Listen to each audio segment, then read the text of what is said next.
नमस्कार मित्रों, मैं श्रवण कौशिक पुनः फिर से आपके एक बार सामने उपस्थित हूँ एक नया टॉपिक लेकर, जिसका नाम है व्युत्पत्ति के आधार पर शब्दों के भेद। व्युत्पत्ति या बनावट के आधार पर जो शब्दों के भेद होते हैं उनके बारे में आज विस्तारपूर्वक चर्चा करेंगे।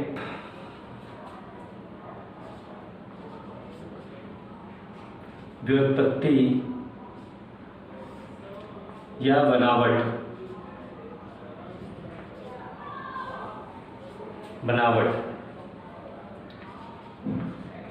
के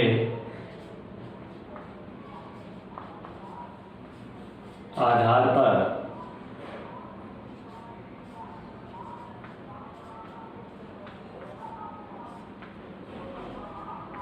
शब्दों के भेद।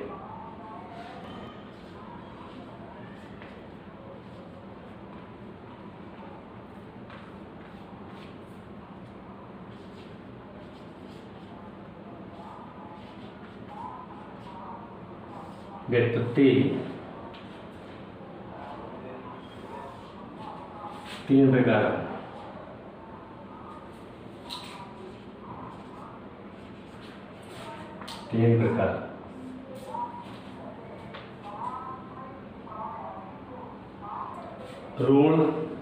ऋण शब्द,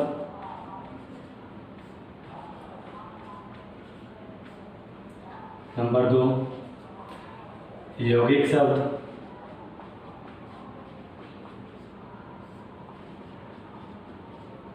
और नंबर 3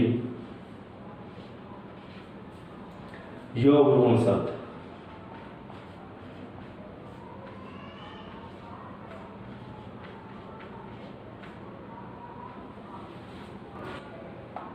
व्युत्पत्ति तीन प्रकार का होता है, ऋण शब्द, यौगिक शब्द, योग ऋण शब्द। अब एक एक करके तीनों के बारे में डिस्कस करेंगे। ऋण क्या होते हैं, यौगिक शब्द क्या होते हैं, योग ऋण शब्द क्या होते हैं। अगर मैं बात करूँ ऋण शब्द की, तो ऋण शब्द ऐसे शब्द होते हैं जो दो शब्दों से मिलकर बने होते हैं, किंतु जिनको तोड़ने पर कोई भी अर्थ नहीं निकलता है। ये ऐसे शब्द होते हैं जो दो शब्दों से मिलकर बने होते हैं और इनको तोड़ने पर कोई भी विशेष अर्थ प्राप्त नहीं होता है।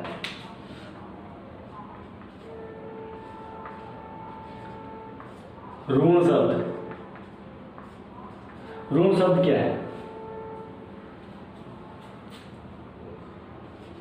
ये प्रायः दो शब्दों से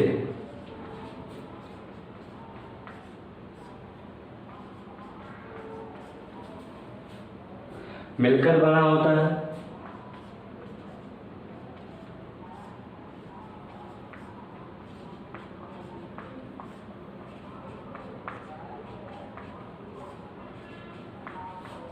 किंतु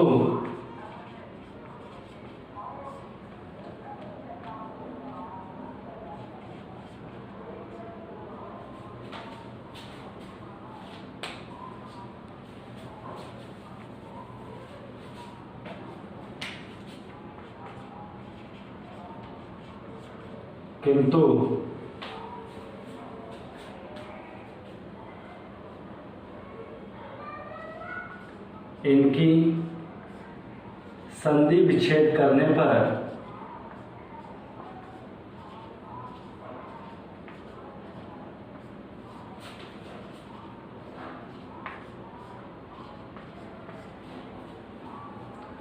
कोई अर्थ नहीं निकलता है।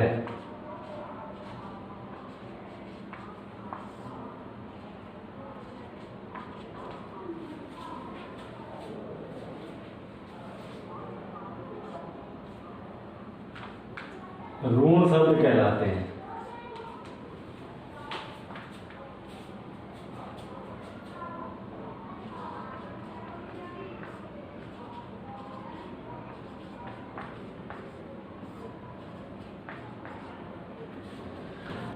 ऋण शब्द दो शब्दों से मिलकर बने होते हैं, किंतु संधि विच्छेद करने पर इनका कोई भी अर्थ नहीं निकलता है।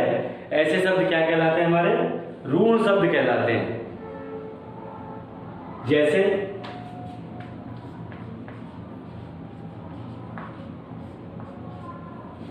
तोल,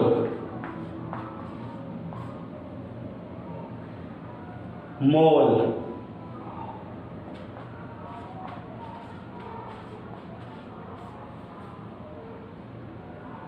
तोल, मोल, काम,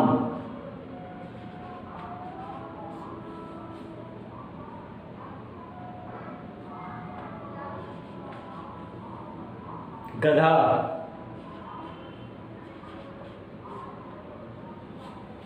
देखते हैं उनके विच्छेद करते हैं। तो प्लस ला,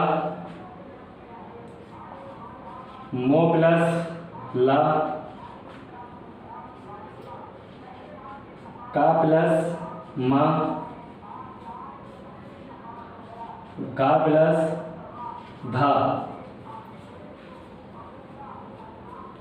क्या इन वर्डों का कोई अर्थ निकल रहा है? जब हमने इनको तोड़ दिया तो क्या इसका कोई अर्थ होता है? क्या इसका कोई अर्थ होता है? क्या इसका कोई अर्थ होता है? ना इसका कोई अर्थ होता है, ना इसका कोई अर्थ होता है, ना ही इसका कोई अर्थ होता है। जब तक ये एक साथ है, हाँ, तोड़ का अर्थ होता है, मोल का अर्थ होता है, काम का अर्थ होता है, गधा गधा होता है। जब एक साथ हैं तब तो अर्थ है, बट जब हम इनको तोड़ देंगे तो कोई विशेष अर्थ नहीं निकलेगा, ना ही इनका कोई अर्थ निकलता है। तो का कोई अर्थ नहीं होता, मो को कोई अर्थ नहीं होता, का कोई अर्थ नहीं होता, गा का कोई अर्थ नहीं होता। तो परिभाषा यानी कि हमारी ठीक निकलती है, दो शब्दों से तो मिलकर बने, ये तो बात ठीक है, लेकिन संधि विच्छेद जब हमने इसकी की तो कोई भी अर्थ नहीं निकला। क्या कोई अर्थ निकला? नहीं निकला। कोई भी किसी भी प्रकार कोई अर्थ नहीं निकला। चलिए आगे देखते हैं। यौगिक शब्द नंबर 2 है यौगिक शब्द। ये प्रायः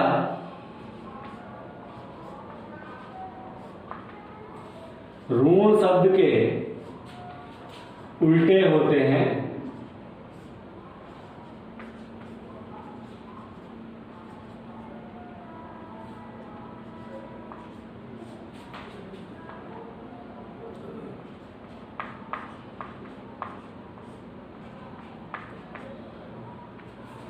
ये प्रायः ऋण शब्द के उल्टे होते हैं, अर्थात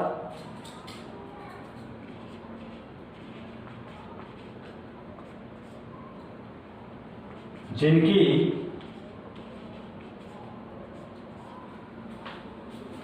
संधि विच्छेद करने पर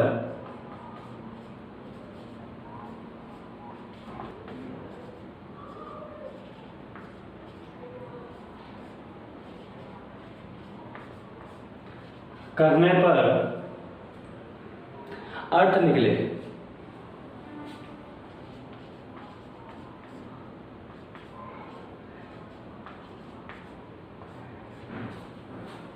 तथा टुकड़ों में तोड़ा जा सके।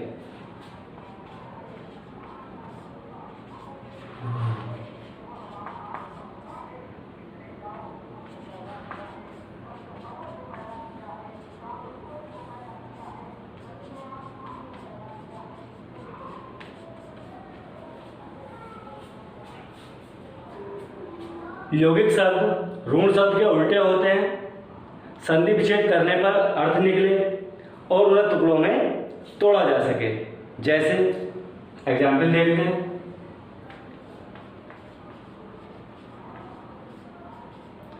विद्यालय,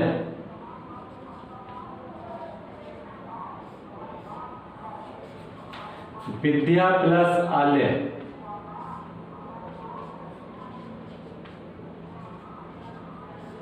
विद्या का मतलब होता है विद्या और आलय मीन्स होता है घर। देवालय,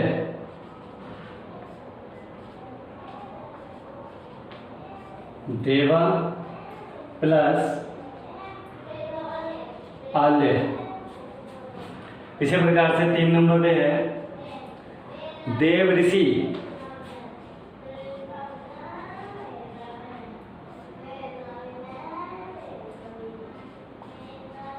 देव प्लस ऋषि। पर्यावरण,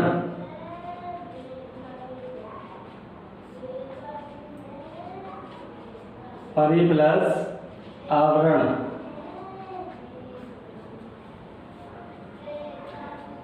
ये प्रमुख उदाहरण है किस चीज के?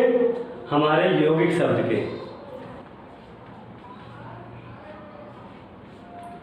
क्षुधा तुर,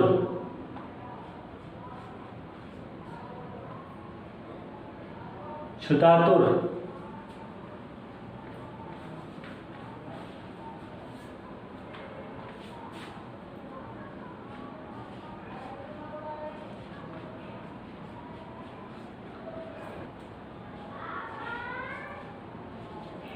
क्षुधा प्लस आतुर।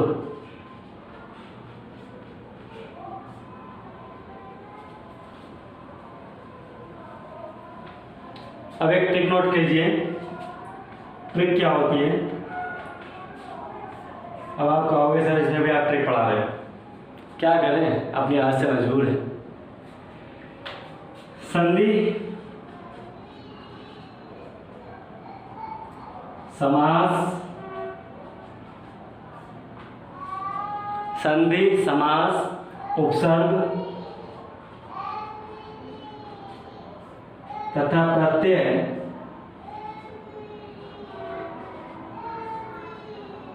संधि समास तथा प्रत्यय के समस्त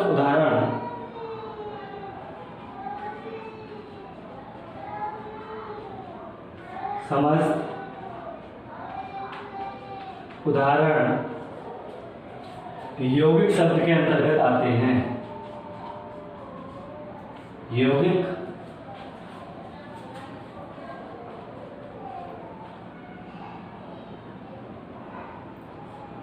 शब्द के अंतर्गत आते हैं। इसे आप याद रखेंगे। यौगिक शब्द वे प्राय शब्द ये प्राय ऋण शब्द के उल्टे होते हैं, अर्थात जिनकी संधि विच्छेद करने पर अर्थ निकले तथा टुकड़ों में तोड़ा जा सके। टुकड़ों में तोड़ा जा सके क्या कहलाते हैं? हमारे यौगिक शब्द कहलाते हैं। जैसे विद्यालय, विद्या प्लस आलय, देवालय, देवा प्लस आलय, देव ऋषि, देव प्लस ऋषि, पर्यावरण, परि प्लस आवरण, क्षुधातुर, क्षुधा प्लस तुर। ट्रिक हमारी क्या है? एक बहुत ही छोटी और शानदार ट्रिक है।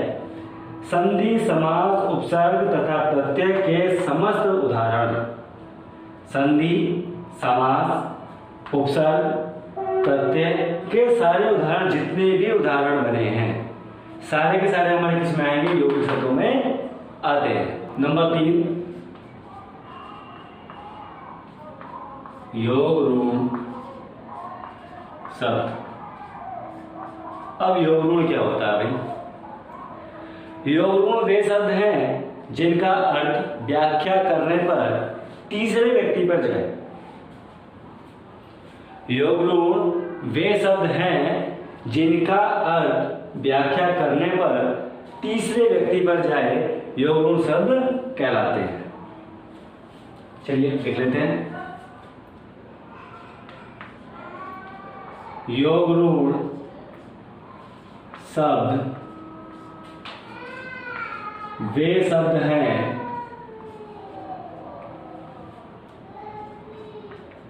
हैं जिनके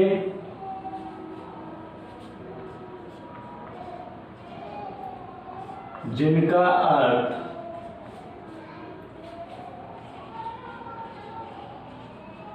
व्याख्या करने पर, जिनका अर्थ व्याख्या करने पर तीसरे व्यक्ति पर जाए, तीसरे व्यक्ति पर जाए।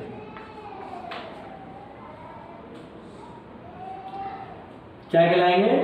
योग ऋण कहलाते हैं। योग ऋण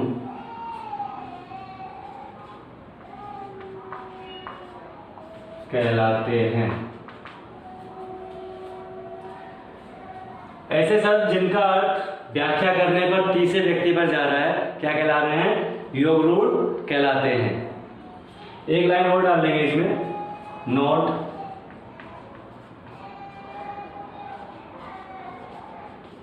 सभी योग ऋण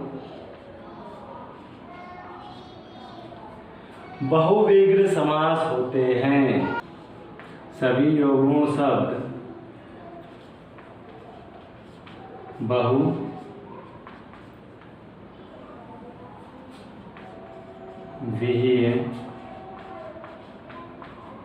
समास के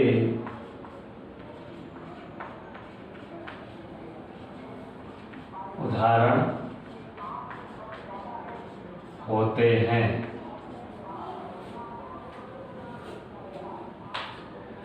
सभी योग ऋण शब्द बहुविग्र समास के उदाहरण होते हैं। ये बहुत ही शानदार ट्रिक है, नोट कर लेना, ट्रिक में डाल लेना, कैसे भी कर लेना, लेकिन ये याद जरूर कर लेना कैसे। अब एग्जाम्पल देख लेते हैं, उदाहरण जैसे पीतांबर, पीतांबर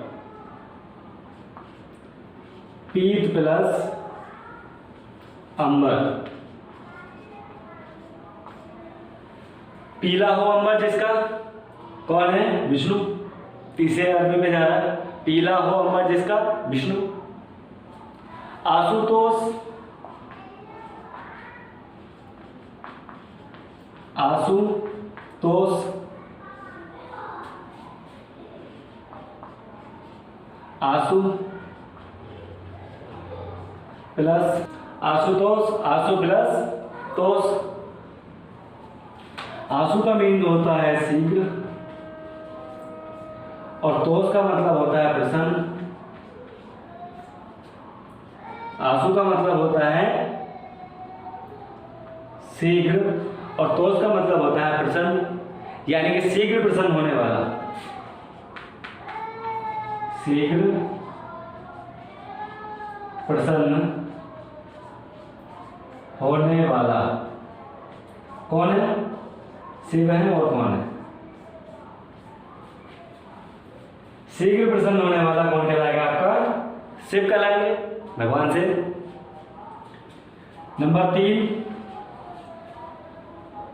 लंबोदर, लंबोदर लंबा प्लस उदर, लंबा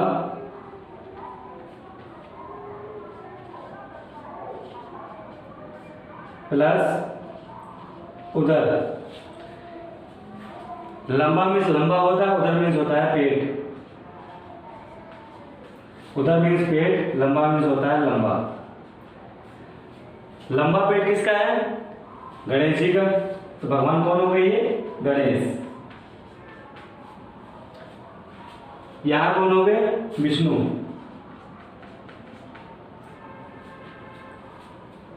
दशानन अगला है, दशानन 10 प्लस आनंद बराबर दशानन। दशानन कौन है? शिव। नीलकंठ अगला है, नीलकंठ। नीलाकंठ किसका है? शिव का। तो ये सारे के सारे उदाहरण किस चीज के हमारे बहुव्रीहि समास के उदाहरण हैं। चाहे वो आपका पीताम्बर हो, चाहे वो आपका आशुतोष हो, लंबोदर हो, दशानन हो, नीलकंठ हो, ये सारे के सारे उदाहरण किस चीज के हमारे बहुव्रीहि समास के हैं। और जितने भी हमारे बहुव्रीहि समास के उदाहरण होंगे वो किस पे इफेक्ट करेंगे? योग गुण शब्द पे। वो क्या कहलाते हैं? हमारे सारे के सारे योग गुण शब्द कहलाते हैं। बहुत ही आसान और सरल भाषा में मैंने ये आपको टॉपिक कराया है। इस टॉपिक से एग्जाम में 2 से 3 क्वेश्चन हमारे हमेशा बनते हैं। चाहे आप यूपी टेट की तैयारी कर रहे हो, सी टेट की तैयारी कर रहे हो, यूपीएसआई की तैयारी कर रहे हो, आर्मी की तैयारी कर रहे हो, नेवी की तैयारी, किसी भी एग्जाम की तैयारी कर रहे हो, जहां भी आपका हिंदी आती है वहां इस चैप्टर से ऐसा हो ही नहीं सकता कि एग्जामिनर यहां से क्वेश्चंस ना दे। ये चैप्टर एग्जाम का फेवरेट चैप्टर है, यहां से क्वेश्चंस बनते ही बनते हैं। तो इसलिए इसी तरह की और शानदार ट्रिक और बहुत ही आसान तरीके से समझने के लिए मेरे चैनल को लाइक और सब्सक्राइब जरूर करें, जिससे आपको मेरे चैनल पे अपडेट होने वाली लेटेस्ट वीडियोस की नोटिफिकेशन आपको जल्द से जल्द पहुंच सके। थैंक यू मित्रों।